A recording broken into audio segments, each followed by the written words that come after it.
വീട്ടിൽ നടന്ന മോഷണക്കേസിൽ ഒടുവിൽ പിടിയിലായത് മകളും ഭർത്താവും.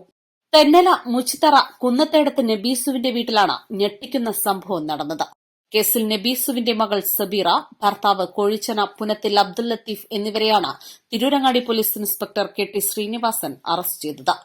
കഴിഞ്ഞ ദിവസമാണ് ഇവരുടെ വീട്ടിൽ മോഷണം നടന്നിരുന്നത്. നബീസുവിന്റെ പേരക്കുട്ടിയുടെ വളയും മാലയും അടക്കം 2.25 പവൻ സ്വർണവും മൊബൈൽ ഫോണും 2000 രൂപയുമാണ് മോഷണം പോയത്.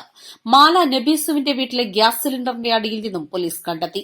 വള മറ്റൊരാളുടെ കയ്യിൽ വിൽക്കാൻ കൊടുത്തതായി പ്രതി പോലീസിനോട് പറഞ്ഞിട്ടുണ്ട്. സബീറയും അബ്ദുൽ ലത്തീഫും വളരെ ആസൂത്രിതമായാണ് മോഷണം നടത്തിയതെന്നാണ് പോലീസ് പറയുന്നത്. സബീറ ഈ വീട്ടിൽ തന്നെയാണ് താമസം. 4 ദിവസം മുൻപാണ് നബീസുവിന്റെ പേരമകൾ വീട്ടിൽ വിരുന്നു വന്നത്. മോഷണ ദിവസം നബീസു വീട്ടിലുണ്ടായിരുന്നില്ല. രാത്രി വീട്ടിലെത്തിയ അബ്ദുൽ ലത്തീഫിന് സബീറ വാതിൽ തുറന്നുകൊടുക്കുകയായിരുന്നു.